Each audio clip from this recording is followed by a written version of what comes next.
반갑습니다. 우리 좌우로 반갑습니다. 인사 좀 하세요. 반갑습니다.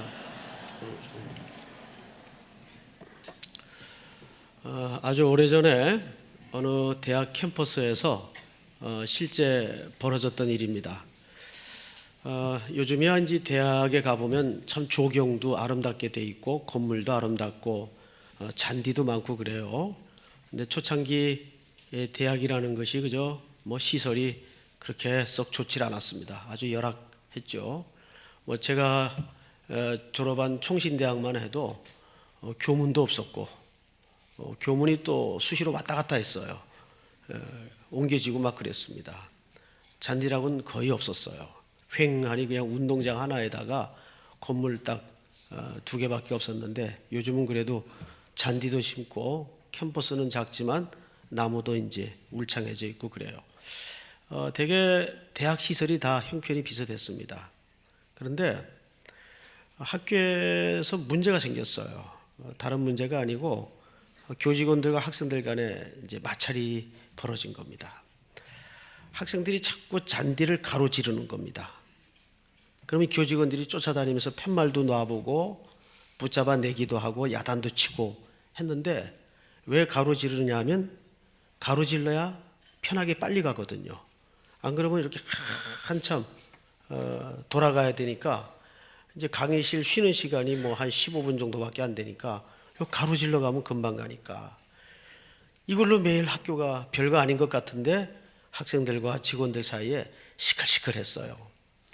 이걸 이제 총장님이 하루는 창가에 서서 물끄러미 쳐다보다가 교직원들을 불렀어요. 이리 와보라고.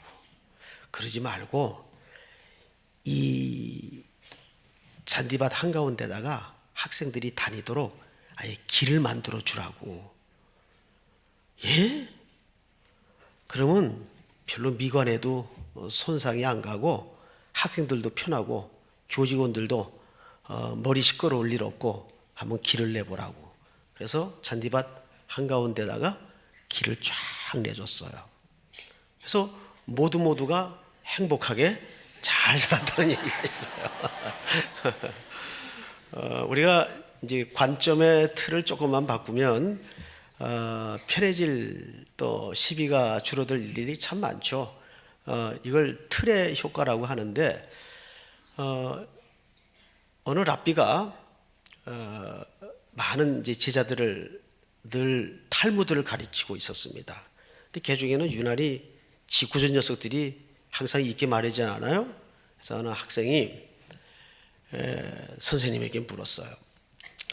선생님, 그 탈무드를 읽으면서 담배를 펴도 됩니까? 안 돼, 이놈아. 야단을 맞고 돌아왔어요. 친구한테 얘기했더니 아이 등신아, 그렇게 얘기하면 어떡하냐. 기다려봐, 내가 가서 얘기할게. 선생님, 담배를 피면서도 탈무드는 읽어야죠. 그럼 사실 다 똑같은 얘기 아니에요? 예. 근데 이게 이제 말의 묘미죠. 예를 들면 이런 예도 들 수 있겠네요. 여대생이 밤마다 술집을 나간다 라는 말과 술집 아가씨가 대학을 다닌다 라는 말과 상황은 다르지 않아요. 그런데 전자는 조금 망측스러워 보이고 후자는 기특해 보인단 말이죠. 무슨 차이일까요? 이게 사실은 사람이 어떻게 이해하고 보느냐는 이 관이 굉장히 그래서 중요한 겁니다. 특별히 이렇게 여러 사람이 또 같은 연령층이 많은 교회 공동체 생활은 이런 관점의 차이 때문에 또 시비가 이뤄지는 경우들이 굉장히 많습니다. 근데 우리가 한 발짝만 조금 뒤로 물러서서 상대방의 입장에서 또 마음의 여유를 가지고 생각해 보면 풀리지 않을 일이 있을까요? 없다고 생각을 합니다. 교회에서 제일 중요한 일은 예수님 오시는 일 외에는 없어요. 그러니까 우리가 앞으로 하나님이 이 땅에 삼일교회라는 공동체를 부르신 것은 첫째는 땅끝까지 증인의 역할을 감당하라고 부르신 겁니다. 두 번째는 그 일을 위해서 복음으로 철저히 무장하고 훈련하라고 부르셨습니다. 그리고 세 번째가 뭔지 아세요? 성도의 교제를 위해서 부른 거예요. 그런데 우리는 목적지향적이 되다 보니까 훈련과 목적을 향해 다름질은 우리 한국교회 성도들이 대체적으로 굉장히 열심히 해요. 이게 너무 열심이다 보니까 성도와 성도 간의 하모니와 조화와 또 교제의 측면이 굉장히 상대적으로 약해져 있는 것을 발견하게 됩니다. 이것이 다 정확히 정삼각형으로 아름다운 균형을 이룰 때 그 교회를 건강한 교회라고 말하는 겁니다. 우리 옆에 분에게 우리 건강한 공동체를 만듭시다 하면 인사 좀 하세요.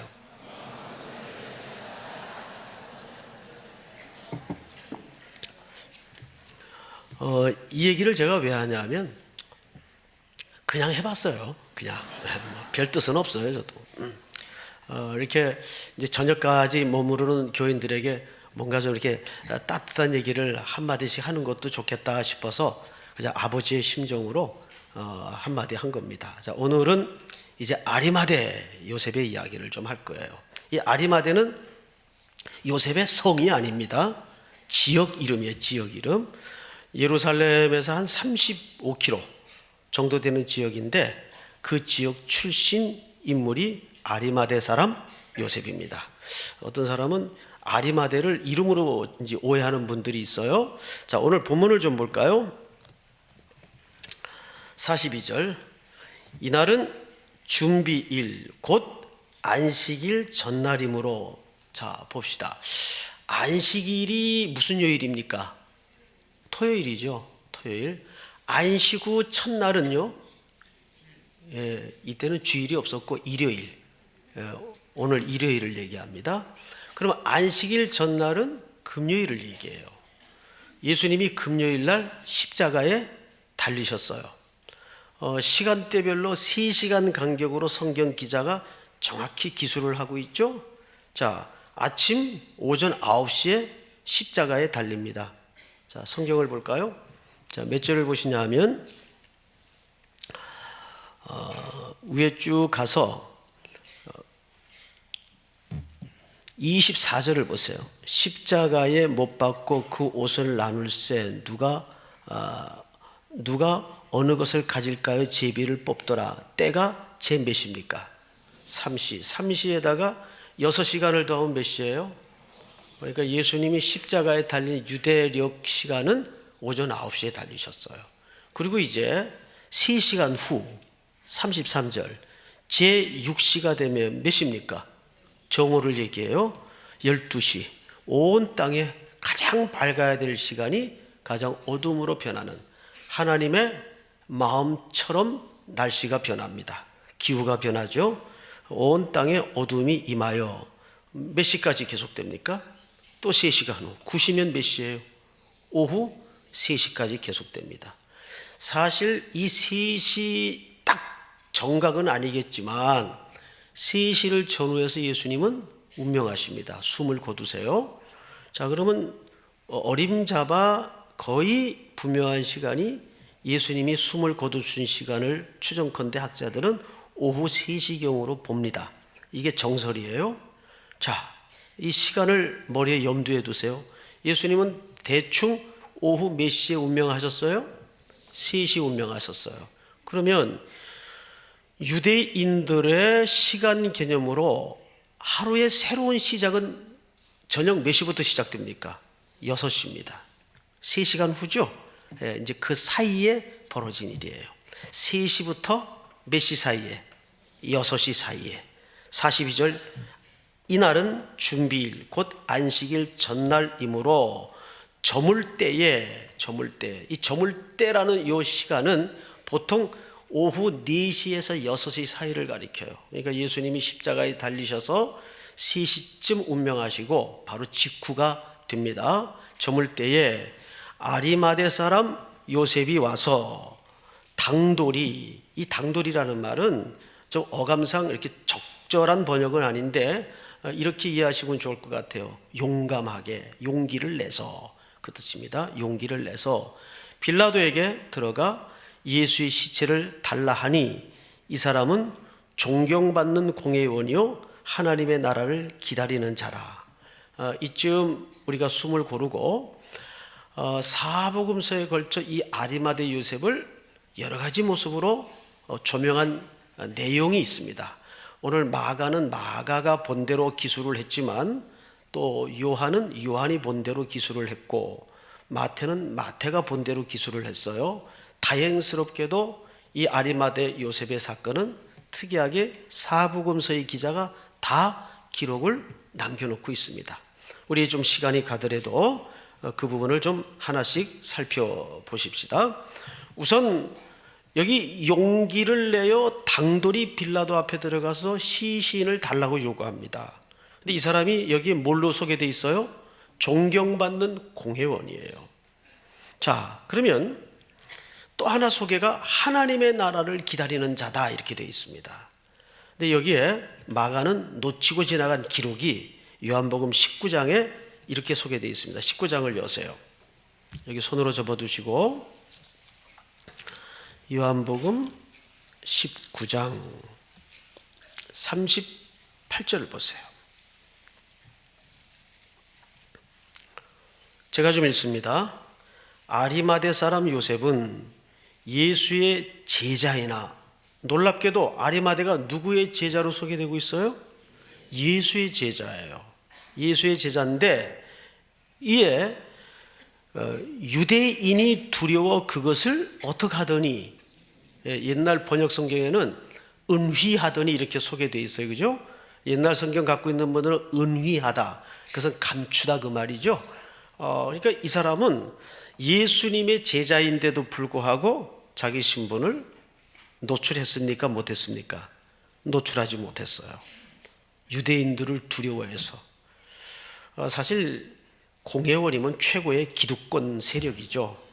만약에 온 유대인들이, 바리새인들이 반대하는 이 33살 먹은 청년의 제자라고 알려질 때 거기에서 따르는 불이익, 이것은 굉장한 손해를 각오해야 되는, 손실을 각오해야 되는 일이었어요.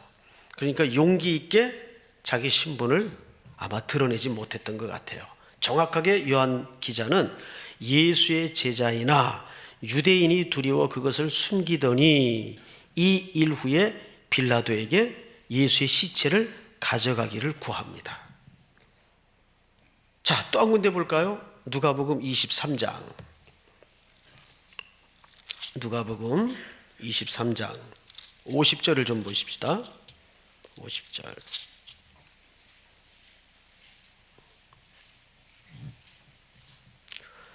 50절 제가 좀 읽습니다. 공회의원으로 선하고 의로운 요셉이라. 마가복음에는 존귀한 자라, 요한복음도 존귀한 자라 되어 있죠. 선하고 의로운 요셉이라 하는 사람이 있으니 그들의 결의의와 행사에 찬성하지 아니한 자라. 그는 유대인의 동네 아리마대 요셉이 사람이요 하나님의 나라를 기다리는 자라. 여기 51절에 보시면 이 사람이 한 행동에 대해서 슬쩍 누가가 밝힙니다. 뭐에 대해서 밝히죠? 여러분, 한 사람을 사형 언도를 하려면 실질적으로 사내들인 공회원들의 만장일치가 이루어져야 사형 언도를 할 수가 있습니다. 그런데 분명 오늘 누가는 뭐라고 밝히고 있죠? 그들의 결의와 행사에 찬성하지 아니한 자라. 이 사람은 그러니까 성격이 굉장히 애매한 사람이에요. 우리 기독교인들 가운데 이런 유형이 굉장히 많습니다. 용기는 없어요. 그런데 뭔가 자기 신앙 고백에 대해서는 분명해요. 그러니까 자기 신분을 드러내기에는 자기 전 인생에 걸쳐 놔버려야 될 게 너무 크고, 그렇다고 해서 신앙 고백을 안 하고 있는 사람도 아니고, 사실 이 용기도 대단한 용기입니다. 분명 51절 한번 다시 읽어볼까요? 다 같이 시작.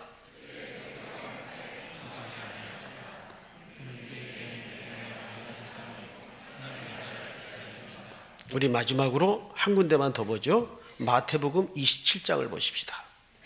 마태복음 27장. 마태는 어떻게 기술을 했나? 57절. 저물었을 때 아리마대 부자, 여긴 또 뭘로 소개되어 있어요? 부자로 소개되어 있어요. 부자 요셉이라 하는 사람이 왔으니 그도 예수의, 여기서도 제자라. 58절 시작.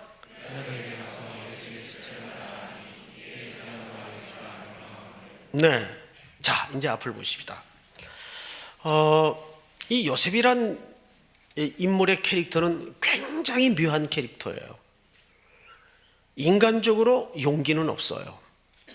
그런데 신앙 고백은 분명해서 사실 삶의 현장에서 굉장히 어중간한 태도를 취하고 있던 사람이었어요.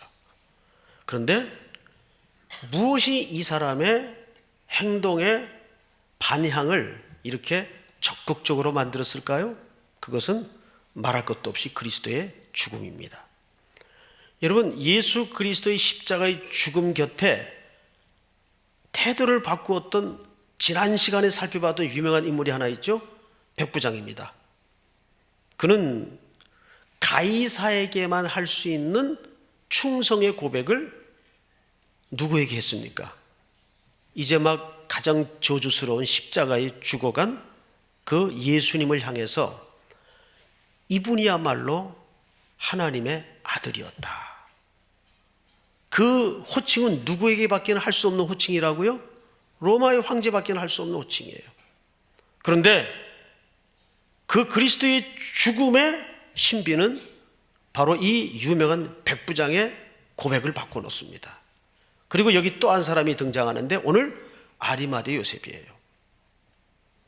자, 우리는 여기서 한 가지 조심스럽게 접근할 것은 뭐냐 하면, 예수 그리스도의 십자가에 죽으신 사건은 오늘 오전에도 구원에는 몇 가지 시제가 있다고요?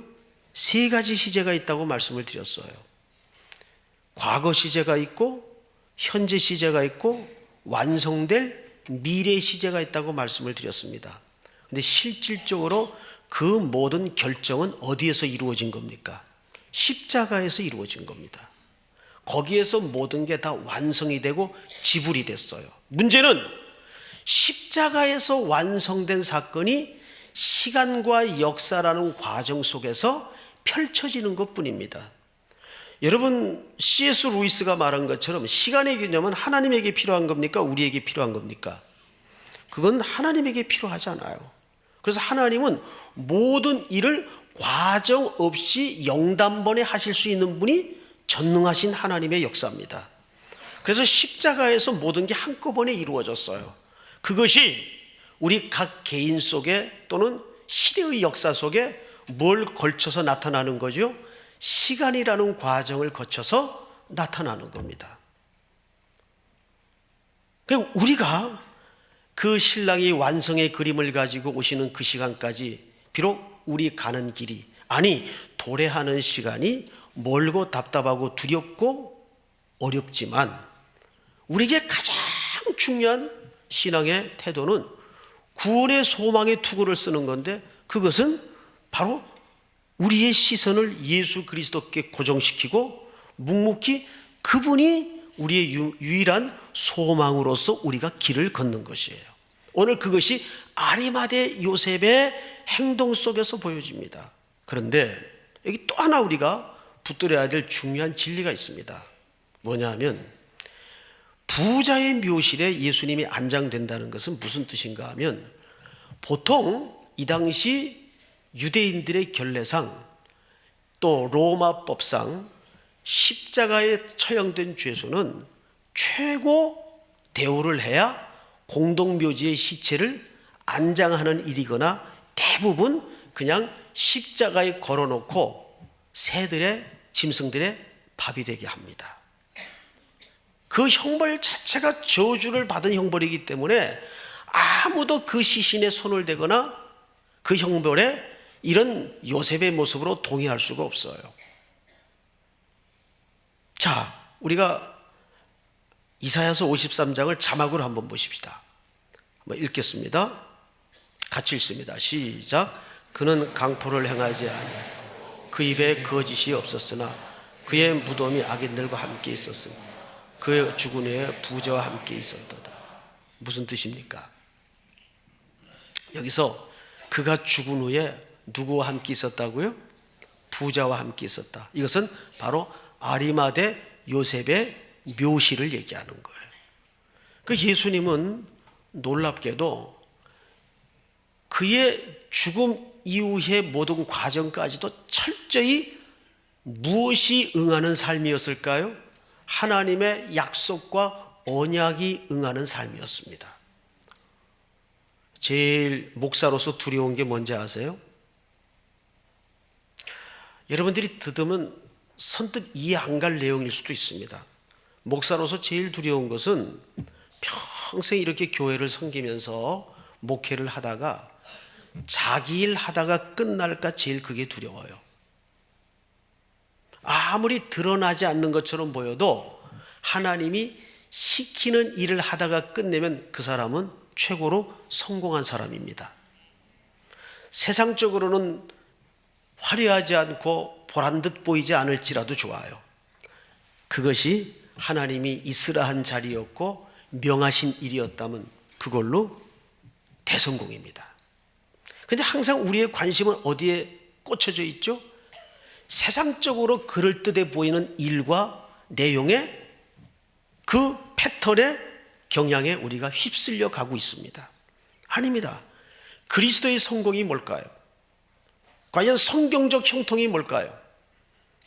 요셉을 따라다녔던 형통이라는 단어는 일반적인 세상에서 이해하는 형통과 개념 자체가 틀렸어요.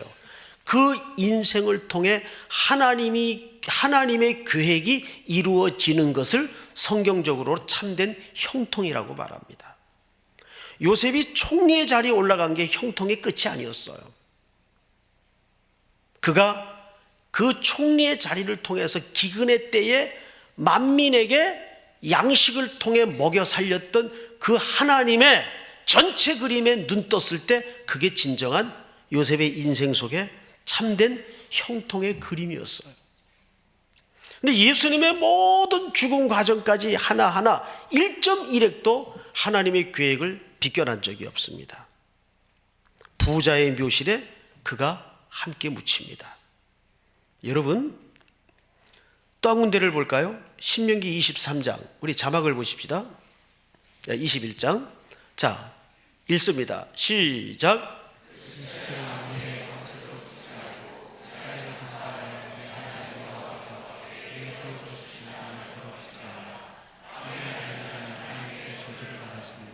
신명기 율법에 나무에 달린 자는 하나님께 뭘 받아요?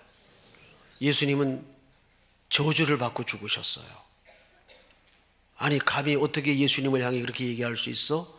그 과정이 없었다면 그대로 그 저주는 우리 몫이었습니다. 그렇죠? 우리 몫이었어요. 그래서 아무리 억울한 소리 듣고 억울한 일 당해도 십자가 앞에서는 할 말이 없다. 맞죠? 십자가 앞에서는 할 말이 없어요. 우리 한 군데만 더 볼까요? 갈라디아서 3장 자막을 보십시다. 3장. 예, 우리 한번 읽습니다. 시작. 그리스도께서 우리를 위하여 저주를 받은 받아서 율법의 저주에서 우리를 설명하셨으니 그렇게와 나무에 달린 자마다 저주하게 있는 자라 하였습니다. 이는 그리스도의 수 안에서 아브라함의 복이 이방인에게 치게 하고 또 우리로 하여금 믿음으로 말미암아 성령의 약속을 받게 하려 합니다. 아멘. 예수님이 십자가의 저주를 뒤집어쓰고 죽으신 것은 아브라함의 복이 우리에게 넘치도록 하기 위해서. 믿습니까? 그것이 십자가의 복이에요.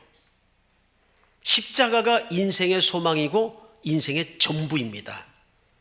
우리 선교대원들이 가서 발걸음 닿는 곳마다 전하는 복음은 십자가의 복음이어야 합니다. 우리 삼일교회는 예수님 오시는 그날까지 이 십자가의 복음만을 증언해야 됩니다. 십자가 십자가 내가 처음 볼 때에 나의 마음의 큰 고통 사라져. 믿습니까? 이거 제가 아주 좋아하는 찬송이에요. 우리 151장 1절만 한번 불러볼까요? 가사를 한번 띄워주세요. 151장 1절. 오늘 얼마나 길게 하려고 또 중간에 노래까지 하나. 길게 안 합니다. 대충 1시간 정도. 151장 1절만 한번 같이, 만왕의 왕 우리 같이 찬양하십시다.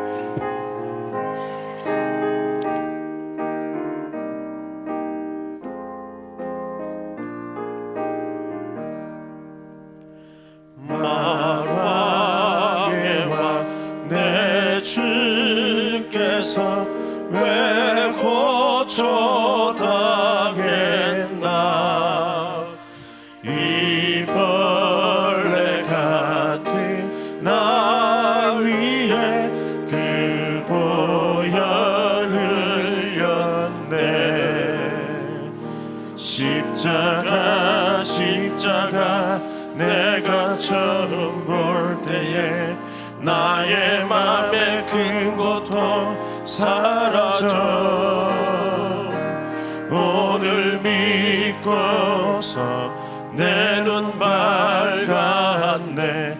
참 내 기쁨 영원하도다.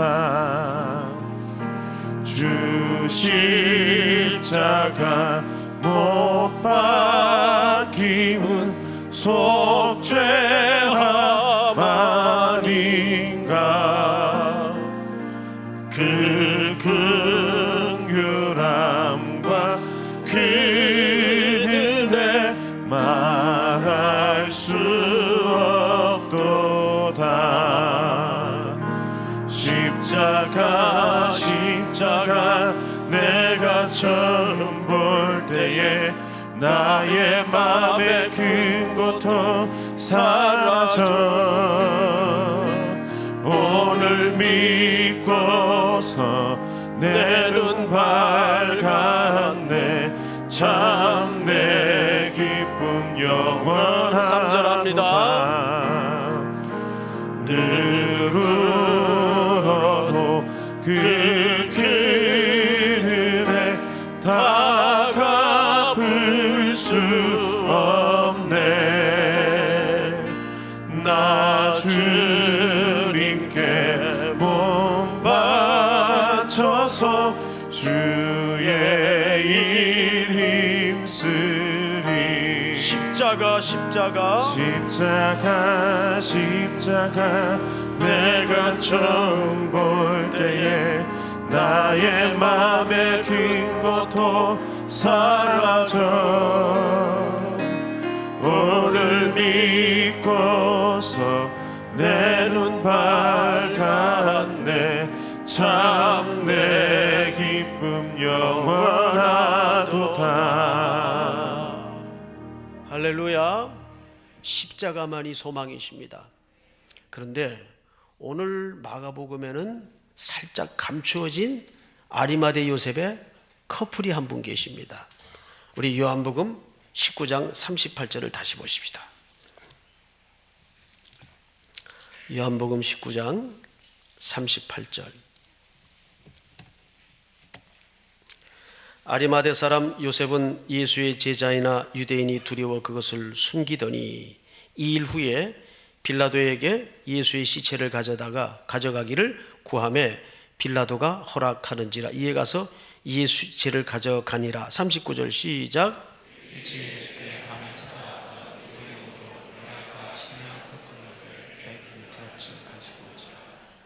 여러분, 놀랍게도 이 아리마대 요셉의 이 당당한 요구의 현장에 사실은 누가 함께 있었어요? 니고데모가 함께 있었어요. 요한복음에는 니고데모가 정확히 3번 등장합니다. 첫째, 요한복음 3장에 등장을 해요. 한밤중에 몰래 찾아와서, 니고데모도 조금 심신이 미약한 사람이었어요. 사람들의 눈을 피해 한밤중에 예수님이 계신 숙소를 녹화하게 되죠. 와서는 엉뚱한 질문을 합니다. 어떻게 거듭날 수 있습니까? 내가 거듭나야 되겠다 하니까 어떻게 내가 이렇게 다 컸는데 거듭날 수가 있습니까? 물과 성령으로 나지 아니하고는 하나님의 나라를 볼 자가 없다. 그리고 니고데모는 사라져 버립니다. 그동안 많은 변화가 일어났어요. 그런데 요한복음 7장에서 바리새인들과 격렬히 논란을 벌이는 자리에 뜬금없이 니고데모가 또 등장을 해요. 그 7장을 좀 한번 볼까요? 7장 51절. 니고데모는 3번 나타나지만 그 3번에 다 다른 모습을 보여줍니다. 51절 한번 같이 읽습니다. 시작.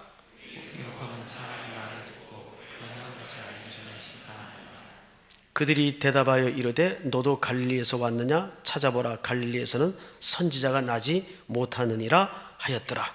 여기 니고데모가 등장을 하죠. 이 바리새인들과 격렬한 논쟁의 현장에 슬그머니 예수님의 편을 들고 나선 사람이 누굽니까? 니고데모입니다. 그리고 오늘 요한복음 19장에 니고데모가 아리마대 요셉과 함께 예수님의 시신을 달라는 요구에 등장을 해요. 자, 우리는 여기서 결론을 내려야 될 듯 싶습니다. 무엇이 이 두 사람의 태도를, 인생의 스타일을 이렇게 적극적으로 만들었을까요? 보통 우리는 용기라는 것을 잘못 이해합니다. 용기를 싫어하는 사람은 없을 거예요. 누구나 용기를 갖고 싶고 용감해지고 싶기도 합니다. 특별히 또 한국 어머니들은 사내 아이들을 키울 때 용감하게 키우기를 원합니다. 천성적으로 담이 큰 사람이 있어요, 분명. 근데 대개가 다 인간은 기본적으로 공포와 두려움을 밑에 깔고 살아요. 그 우리나라 UFC의 그 종합격투기 선수 중에 김동현 씨라고 있습니다. 별걸 다 알죠? 예, 설교를 하기 위해서 이런 거 다 알아둬야 돼요. 그분이 요즘 가끔 이렇게 TV에 나와서 이렇게 무슨 프로의 그 토크 형식으로 참여하는 모습을 보는데 한 번은 MC가 이런 질문을 안 무섭냐고. 추성훈 선수가 있을 때도 똑같이 물었어요. 안 무섭냐고. 거기서 막 피를 흘리고 두드러 패고 막 발차기 하고 그런 거 보면 굉장히 용감한 것 같고 두려움이 없는 사람들 같죠. 매번 무섭대요. 링에 올라갈 때마다 매번 무섭대요. 그게 인간의 기본적인 정서예요.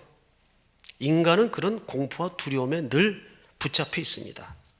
그것이 타락한 인간의 어쩔 수 없는 병이에요. 두려움, 공포. 그런데 진정한 용기, 저 본헤퍼와 같은 그런 독일의 신학자요 행동가로서 그런 용기는 어디서 오는 걸까요? 그것은 인간의 의지나 자기의 결심, 확신으로부터 오는 게 아니에요. 그것은 십자가를 경험한 사람에게 그 용기가 가능해집니다. 그것은 죽음을 넘어선 사람이기 때문에요. 말 그대로 살면 살아서 할 일이 있고 죽으면 죽어서 갈 곳이 있다는 진리의 세계를 보고 있는 사람은 죽음이 두렵질 않죠.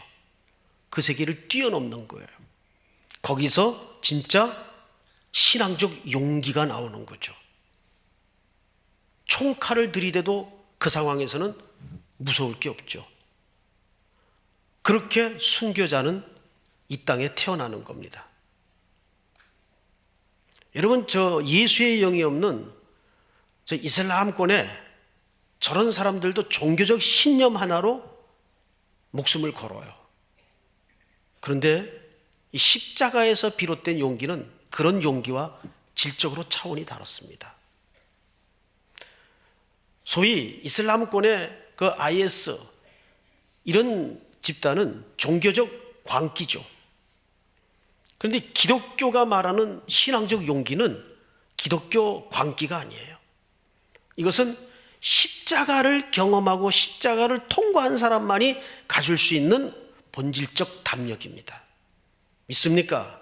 그 담력은 누구를 공격하고 누구를 쳐부수는 이런 적극적인 담력도 부분적으로 녹아져 있겠으나 여기에서 말하는 담력은 당할 것을 각오하는 담력입니다. 내가 어떤 모습으로 이지러지고 부서지는 한이 있더라도 이 고백을 내 안에서 빼앗을 자가 없다. 그것이 니고데모와 요셉이 오늘 이 십자가 죽음 이후에 예수님의 시신을 담대하게 달라고 요구한 진짜 용기입니다. 그 십자가가 주는 용기예요. 믿습니까? 여러분, 용감해지고 싶습니까? 예수님께서 기꺼이 아버지의 뜻에 순종하여 마시운 그 죽음의 잔을 마신 그 용기도 순종에서 오는 용기였습니다. 믿습니까? 오늘 또 우리는 이제 이 7번의 예배를 마치고 이제 삶의 예배로 출발합니다. 내일은 대만으로 갈 것입니다. 대만을 향하는 젊은이들의 걸음 속에 이런 십자가가 주는 용기, 복음의 담력이 주는 용기에 붙들려서 대만에 다시 한번 성령의 바람이 불게 하시고 우리의 삶의 현장에도 주의 나라가 힘있게 임하는 기적의 한 주를 겪게 하여 주시옵소서. 우리 다 같이 일어서서 우리 찬양하십시다. 우리 옳은 길 따르라 516장 찬송을 하십시다.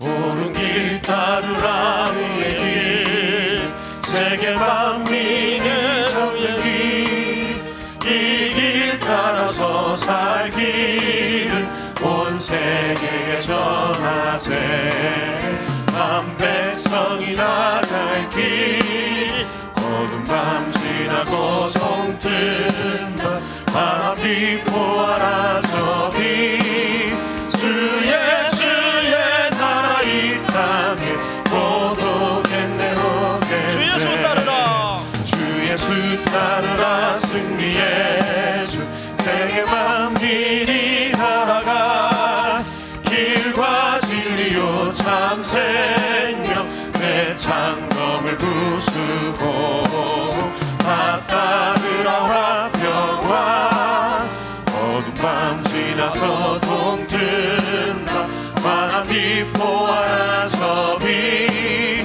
주 예수의 나라 이 땅에 고독했네 오겠네 놀라운 이 소식 알리어라 놀라운 이 소식 알리어라 세계 만민을 구하려 내 주 예수를 보내신 참 사랑의 하나님 만 백성이 따를 만 백성이 따를 길 어두운 밤 지나고 동뜬다 환한 비포하라 저비 주 예수의 나라 이 땅에 고독했네 고난 길 헤치고 오겠네 찾아온 길 고난 길 헤치고 찾아온 길 많은 백성을 구한 길 모두 나와서 믿으라 온 세상이 마침내 이 진리에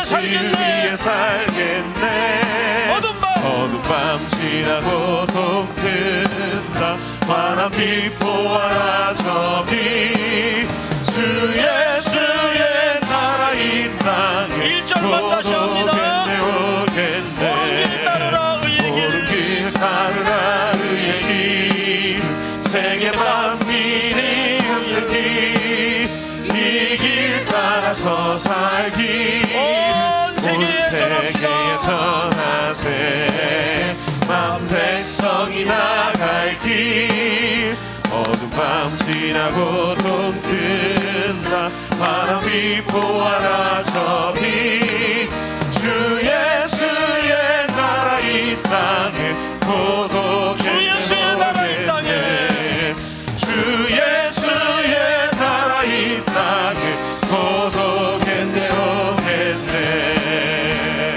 할렐루야. 우리 이 시간 기도 한번 하고 헤어지십시다. 두 가지 제목 함께 기도합시다. 먼저는 우리 삼일교회를 위해서 기도해 주십시오. 예수님 오시는 그날까지 땅 끝까지 그리스도의 정인으로 사건의 진상을 목숨을 걸고 증언하는 증거의 교회가 될 수 있도록 인도해 주시고, 내일부터 출발되는 4개처의 해외 선교, 군선교, 수도권 선교, 이 6개 선교 지역을 위해서 기도합시다. 대만 땅에 하나님의 성령의 은혜가 불일 듯 일어나게 하여 주시고, 모든 대원들 한 사람 한 사람이 성령께 붙들려 온 대만의 섬을 하나님의 말씀의 섬으로 변화시키는 구루토기의 행렬이 될 수 있도록 인도해 주시옵소서. 우리 시간 나같이 한번 주여 부른 다음에 소리내어 통성으로 기도합니다. 주여! 하나님 은혜를 감사합니다. 오늘도 영광의 주의 이름을 증거케 하시고 예수 그리스도의 나라가 저들 가운데 나타나게